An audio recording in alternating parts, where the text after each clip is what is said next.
YouTube channel बहुत से ऐसे एसएससी सीजीएल के एस्पिरेंट होते हैं जो कि pre mains tier 3 exam pass करके फाइनली डॉक्यूमेंट वेरिफिकेशन के लिए जाते हैं। तो जब वे डॉक्यूमेंट वेरिफिकेशन के लिए जाते हैं तो उनको एक प्रेफरेंस फॉर्म दिया रहता है जिनमें वो जो भी डिपार्टमेंट वो चाहते हैं वो उसमें सीरियल नंबर वाइज फिलअप कर सकते हैं, जिससे उनको उसी जैसी उनकी मेरिट रहती है उसी मेरिट के अकॉर्डिंग वही डिपार्टमेंट उनको अलॉट हो जाता है। लेकिन एक बात बहुत से ऐसे एस्पिरेंट हैं उनके मन में हमेशा आती है कि कौन सा ऐसा डिपार्टमेंट चूज करें, क्योंकि उनको प्रॉपर सारे डिपार्टमेंट्स के बारे में नहीं पता होता है, जिसके कारण वो एक डिपार्टमेंट चूज करते हैं, फिर नेक्स्ट ईयर फिर दोबारा से एग्ज़ाम देते हैं कि कोई दूसरी पोस्ट मिल जाए। तो आज हम ऐसे ही 3 ऐसी पोस्ट के बारे में बात करने जा रहे हैं जो एक ही डिपार्टमेंट के अंडर में आती हैं। ठीक है, वो पोस्ट कौन कौन सी हैं? सबसे पहली है आपकी जीएसटी इंस्पेक्टर की। ठीक है, दूसरी पोस्ट आपकी कौन सी है? प्रिवेंटिव ऑफिसर की। और ये तीसरी पोस्ट आपकी कौन सी है? एग्जामिनर की। ठीक है, ये तीनों पोस्ट आपके central board of indirect taxes and customs के अंडर में आती हैं। तो आज ये तीन पोस्ट इतनी सिमिलर रहती हैं क्योंकि लोग डिफरेंस नहीं कर पाते कि कौन सी पोस्ट चूज करें, किस पोस्ट में कैसा वर्कलोड है, पोस्टिंग है, ऑल ओवर इंडिया की कोस्टल एरियाज में पोस्टिंग है, नहीं पता कर पाते हैं। तो यही इनमें से कुछ इन तीनों पोस्ट का मैं आपको डिफरेंस बताऊंगा। ठीक है, तो सबसे पहले शुरू करते हैं जो कि सबके दिमाग में रहता है। पहला टॉपिक है आपका सैलरी का। ठीक है, तो देखते हैं सबसे पहले कि सैलरी इन तीनों पोस्ट की कैसे क्या पूरी रहती है। तो जैसा कि आप देख रहे हैं स्क्रीन में कि ये तीनों पोस्ट जो आती हैं वो ग्रुप बी की नॉन गेस्टेड पोस्ट होती हैं। ठीक है, जिनका ग्रेड पे आपका होता है 4600 और 7th पे लेवल की ये पोस्ट होती हैं। ठीक है, जिन इन 3 पोस्ट का बेसिक भी आपका रहता है 44,900 और जैसा कि करंट में आपका 17% डीए चल रहा है उस अकॉर्डिंग आपका बेसिक का 17% 7633। अब बात करते हैं एचआरए की। तो एचआरए आपको पता है कि एक्स सिटी में आपका 24%, वाई में 16, जेड में 8%। 6 पे में आपका एचआरए कितना था? 30, 20 एंड 10। लेकिन यहाँ पे 7th पे में एचआरए क्या हो गया आपका? 7th पे में एचआरए हो गया 24, 16, 8। लेकिन इसमें एक और क्लॉज है। क्लॉज ये है कि जब भी डीए आपका 25% के ऊपर क्रॉस करेगा तो एचआरए आपका हो जाएगा 27, 18 और 9। और जैसे ये डीए क्रॉस करेगा 15% वैसे ही आपका एचआरए फिर रिवाइज होके हो जाएगा, क्या हो जाएगा आपका? 30, 20 एंड 10। ठीक है, जैसा कि 6 पे में था। ठीक, अब बात करते हैं, यहाँ पे आपने एचआरए देख लिया कि एचआरए आपका 10,000 समथिंग, फिर 7,000, फिर 3,500। अब बात करते हैं आपका टीए का। टीए आपका होता है ट्रैवलिंग अलाउंसेस का। क्या रहता है? ट्रैवलिंग का। अब टीए आपका कैसे कैलकुलेट होता है? तो टीए आपका रहता है कि एक्स सिटी में 3600, ठीक है, प्लस डीए ऑन टीए। मतलब डीए ऑन टीए का मतलब ये होता है कि डीए का समथिंग 6% काउंट होता है। तो ये टोटल आपका आ जाता है 4212। वाई सिटी में हम अगर बात करें तो वाई सिटी में आपका रहता है कि 1800 plus D A on T A, तो आपका हो जाता है 2104। और सिमिलर टू जेड सिटी में आपका इतना रहता है। तो ये जो आपने चीज़ें अभी देखी ये आपकी जो भी सैलरी बनाती हैं वो बनाती हैं ग्रॉस सैलरी। ग्रॉस से आप समझ लीजिए कि इसमें कोई भी डिडक्शन नहीं होता है। ठीक है, अब बात करते हैं डिडक्शन की। इसमें कौन कौन से डिडक्शंस होते हैं? सबसे पहले बात करते हैं एनपीएस का। एनपीएस आपका नेशनल पेंशन स्कीम, क्योंकि पेंशन अब बंद हो गई है तो एनपीएस गवर्नमेंट काटती है। तो एनपीएस आपका काउंट होता है, कैसे काउंट होता है? बेसिक प्लस डीए का। जैसे आपका बेसिक है 44,900 तो उसमें आपका डीए लगभग 7,000 के करीब काउंट होगा। तो ऐसे करके जो भी आपका आएगा उसका 10% आपका 5253 होगा। फिर बात करते हैं सीजीएचएस का। सीजीएचएस आपको इस वजह से गवर्नमेंट कट करती है कि आपको मेडिकल फैसिलिटीज़ दे सके। मेडिकल फैसिलिटीज़ आपको आपकी फैमिली, जो भी आपकी वाइफ, बच्चे, वो कवर होते हैं, उसके साथ ही साथ पेरेंट्स कवर होते हैं, ठीक है। और अगर आपका ब्रदर है वो 25 आपके अगर अंडर में है तो कवर होगा, और सिस्टर अगर आपकी है तो जब तक उसकी शादी नहीं होती है तब तक सिस्टर भी आपकी उसमें कवर अप होगी उस कार्ड में, ठीक है। कई ऐसे सिटीज़ होते हैं जिनमें CGHS जो होता है वो नहीं होता है, मतलब वो नॉन CGHS सिटी होती हैं। तो कंपलसरी नहीं है कि CGHS आपका कटे। नॉन CGHS है तो आपको नहीं कटेगा और नहीं आपको फैसिलिटीज़ मिलेंगी, ठीक। अब नेक्स्ट आपका है CGEISS, इसमें आपका 30 रुपीज़ कटता है। अब फिर इसके बाद नेक्स्ट जो आपका जो मेन क्रूशियल पॉइंट है वो है P टैक्स, मतलब प्रोफेशनल टैक्स। प्रोफेशनल टैक्स आपका 2500 रुपये 1 साल का कटता है, मतलब मंथली आपका 200 कटता है, जब ईयर एंड का आता है तो उस टाइम आपका 300 रुपीज़ चार्ज होता है। तो टोटल ऐसे करके आपका 11 इंटू 200 मतलब 2200 रुपये ये, और लास्ट मंथ में 300, टोटल 2500 आपका काउंट होता है। P टैक्स होता क्या है? P टैक्स आपका कौन कौन सी स्टेट लगाते हैं? पंजाब, उत्तर प्रदेश, कर्नाटक, बिहार, वेस्ट बंगाल, आंध्रा, ऐसे स्टेट्स आपके P टैक्स लगाते हैं। लेकिन P टैक्स का एक और चीज़ समझिए कि P टैक्स तभी लगता है जब आप किसी एक स्टेट से दूसरे स्टेट जॉब करने जाते हैं। लेकिन अगर आप विद इन स्टेट में जॉब करते हैं तो आपके ऊपर P टैक्स नहीं लगेगा, ठीक है। P टैक्स आपका किस आर्टिकल से आया है? आर्टिकल 276 कहता है कि कोई भी ऐसा स्टेट, ठीक है, कोई भी स्टेट प्रोफेशंस, ट्रेड, कॉलिंग और एम्प्लॉयमेंट पर टैक्स इम्पोज कर सकता है। ये आपका आर्टिकल 276 कहता है, ठीक है। अब हम बात करते हैं, ये आपका डायरेक्शंस मैंने आपको बता दिया। बात करते हैं अब इन हैंड सैलरी की कि आपके अकाउंट में कितना आता है। तो अकाउंट में आपके आने के लिए सबसे पहला आपको एक्स सिटी में आपका आता है 61,888, वाई सिटी में आपका आता है 58,296, जेड सिटी में आपका आता है 54,704, ठीक है। अब नेक्स्ट हम बात करते हैं, यहाँ हमने बात कर ली सैलरी की जो कि सिमिलर रहती है तीनों पोस्ट में। अब फिर आता है डिफरेंस वर्कलोड में, ठीक है। तो जैसा कि आपको पता है कि जो GST इंस्पेक्टर की जो पोस्ट रहती है वो डेस्क जॉब और फील्ड वर्क दोनों होती है। जैसे डेस्क जॉब में आपका क्या रहता है कि आपको जो भी GST के ऑनलाइन आपके डॉक्यूमेंट्स आते हैं, ठीक है, अपलोड होते हैं, उनको प्रॉपर चेक करना कि उनमें GST ड्यूटी प्रॉपर लगी है कि नहीं लगी है। और फील्ड में आपको क्या रहता है कि आपको प्रॉपर इन्वेस्टिगेट करना होता है कि ऐसा तो नहीं कि कोई गुड्स जो है जिनमें GST ना लगी हो और प्रॉपर एक स्टेट से दूसरे स्टेट वो प्रॉपर इंपोर्ट एक्सपोर्ट कर रहा है, ठीक है।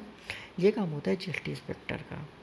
अब इसके बाद मेन एक और काम आता है कि GST रिटर्न्स जो फाइल होते हैं उनको प्रॉपर चेक करना कि उनमें प्रॉपर सर्विस टैक्स लगा हुआ है कि नहीं लगा हुआ है, ठीक है।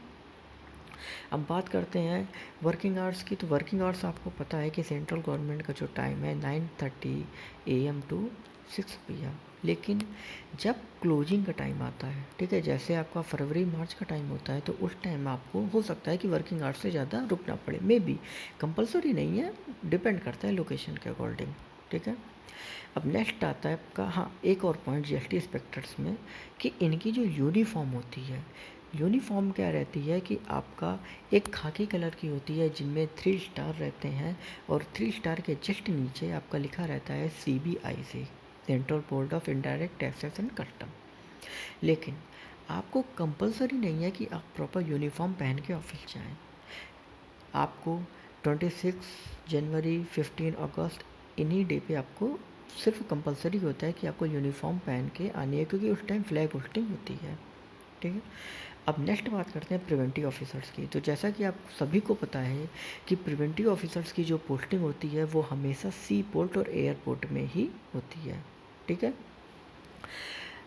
तो अब सी पोर्ट एयरपोर्ट की बात आ गई तो मेन इनकी पोस्टिंग कहाँ होगी? कोस्टल एरियाज में। कोस्टल एरियाज क्या क्या होते हैं? जो पानी के बहुत ही नज़दीक होते हैं। अब बात करते हैं वर्क प्रोफाइल की। तो प्रिवेंटिव ऑफिसर का मेन वर्क प्रोफाइल जो रहता है वो होता है कि गुड्स की स्मगलिंग रोकना, स्मगलिंग किसको कहते हैं? स्मगलिंग मतलब कि कोई भी ऐसी चीज़, ऐसा गुड्स जो विदाउट एनी ड्यूटी, मतलब without any surcharge, duty, taxes के एक कंट्री से दूसरे कंट्री में आ रहा हो, तो उसको स्मगलिंग कहते हैं। तो उसको रोकना, उसके साथ ही साथ प्रॉपर रूटीन चेकअप करना कि गुड्स पे प्रॉपर जो भी एक्साइज ड्यूटी या जो भी मतलब टैक्सेस हैं वो प्रॉपर लगे हैं कि नहीं लगे, इम्पोज किए गए हैं कि नहीं किए गए हैं। अब बात करते हैं इसी बेसिस पे एग्जामिनर की। तो एग्जामिनर का मेन रोल जो होता है वो प्रॉपर प्रिवेंटिव ऑफिसर के सिमिलर ही होता है, लेकिन डिफरेंस क्या क्या हो जाते हैं? डिफरेंस ये हो जाते हैं कि एग्जामिनर्स को प्रॉपर एक सी पोर्ट पे अथॉरिटी मिलती है। उसके साथ ही साथ एग्जामिनर का ये भी काम रहता है कि जो भी इंपोर्ट और एक्सपोर्ट हो रहा है वो लीगली तरीके से हो रहा है कि इलीगली तरीके से हो रहा है, और उसके साथ ही साथ जो भी उसमें टैक्सेस ड्यूटीज उसमें इम्पोज हैं वो पेड की गई हैं। अगर पेड है तो प्रॉपर टैक्सेस लगा के पेड की गई हैं कि नहीं पेड की गई हैं। ठीक है, अब बात करते हैं इसी बेसिस पे नेक्स्ट आपका डिफरेंस कि जो जीएसटी इंस्पेक्टर की पोस्ट रहती है उनमें प्रमोशन प्रॉस्पेक्ट आपका रहता है कि आप जब रिटायर होगे तब आप सुपरिटेंडेंट बन के ही रिटायर होगे, मतलब आप गेस्टेड बन के रिटायर होगे। लेकिन कई ऐसे एस्पिरेंट रहते हैं जो अर्ली एज में 21 टू 25 के बीच में ज्वाइन कर लेते हैं, तो वो मोस्टली असिस्टेंट कमिश्नर तक पहुंच जाते हैं। ठीक है, अब उसी बेसिस पे बात करें प्रिवेंटिव ऑफिसर्स की, तो प्रिवेंटिव ऑफिसर जो कि कस्टम ऑफिसर्स कहे जाते हैं, उनमें आपका जो प्रमोशन प्रोस्पेक्ट रहता है वो भी सिमिलर रहता है, मतलब वो भी सिमिलर रहता है आपका जीएसटी इंस्पेक्टर्स के अकॉर्डिंग सिमिलर रहता है। अब बात करते हैं वर्क टाइमिंग की। जैसे जीएसटी में मैं आपको बता चुका हूँ वर्क टाइमिंग, यहाँ बात करते हैं। तो जैसा कि आपको पता है कि एयरपोर्ट और सी पोर्ट पर ड्यूटी लगती है, तो यहाँ पे क्या रहता है कि ड्यूटी चेंज हुआ करती है। हो सकता है कि आपका अर्ली मंथ में आपकी नाइट ड्यूटी हो और उसके बाद आपकी डे ड्यूटी हो जाए, तो ये प्रॉपर शिफ्ट वाइज अलग अलग चेंज होती रहती है।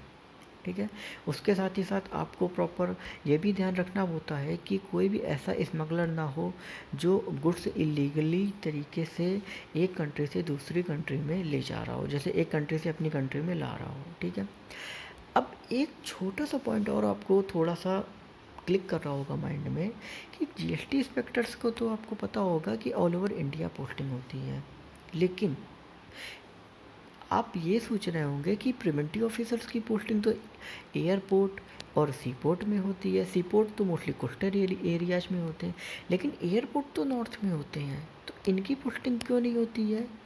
तो उसका मेन एक बेसिक सा रीज़न है कि नॉर्थ पोस्टिंग में आपका एयरपोर्ट में आपका जो भी आपके जीएसटी इंस्पेक्टर्स होते हैं वही as well as custom officers का काम करते हैं। जैसा कि यहाँ एग्जांपल दिया गया है कि चंडीगढ़ में एक्साइज ऑफिसर्स को ही कस्टम ऑफिसर्स के रूप में ही ड्यूटी दे दी गई है। इसी वजह से प्रिवेंटिव ऑफिसर की पोस्टिंग हमेशा कहाँ रहती है? साउथ में, क्योंकि साउथ में क्या है? कोस्टल एरियाज हैं। साउथ में क्या है? Coastal area. अब बात करते हैं एग्जामिनर की। तो एग्जामिनर का क्या रहता है कि एग्जामिनर का मैंने जो भी आपको काम बताया था कि मेन बेसिकली वर्क रहता है कि प्रॉपर ड्यूटीज लगी हैं, इलीगल तरीके से तो कोई गुड्स नहीं आ रहा है वो भी चेक करना। इसके साथ ही साथ जो भी उसमें शिपमेंट में कोई इलीगल कोई भी चीज़ नहीं है, ठीक है, ये प्रॉपर चेक करना। लेकिन एक और चीज़ है, यूनिफॉर्म की बात करते हैं तो एग्जामिनर की कोई भी यूनिफॉर्म नहीं होती है। अब बात करते हैं प्रमोशन प्रॉस्पेक्ट की। तो सीबी बात करते हैं कि सीबीआईसी की इन तीनों पोस्ट के अंडर में सबसे बेस्ट जो प्रमोशन प्रॉस्पेक्ट होता है वो होता है एग्जामिनर्स का। और ये जो पोस्ट, इसका जो प्रमोशन प्रॉस्पेक्ट कहा जाता है वो सीबीडीटी के बिल्कुल इक्वल कहा जाता है। क्या कहा जाता है? सीबीडीटी के बिल्कुल इक्वल प्रमोशन कहा जाता है। एग्जामिनर्स से आपका जो पहला प्रमोशन गेस्टेड का होता है वो 4 to 5 ईयर्स में प्रॉपर हो जाता है। ठीक है, तो अगर सही से देखा जाए तो अगर आप कोस्टल एरियाज में अगर आप चाहते हैं तो एग्जामिनर आपके लिए बेस्ट पोस्ट है, और एग्जामिनर को प्रॉपर अथॉरिटी रहती है पूरी। समझ गए बात आप? ये मैंने कुछ बेसिक से डिफरेंस बताए हैं जो आपको प्रॉपर कहीं पे भी नहीं मिलेंगे, ठीक है, जिससे आप प्रॉपर सही पोस्ट चुन के आप फिलअप कर सकें। अब थोड़ा सा कंबाइंड डिटेल में बताना चाहूँगा इन जॉब्स के बारे में कि जैसा कि मैंने बताया पहला पॉइंट कि ये सीबीआईसी के अंडर में होती हैं।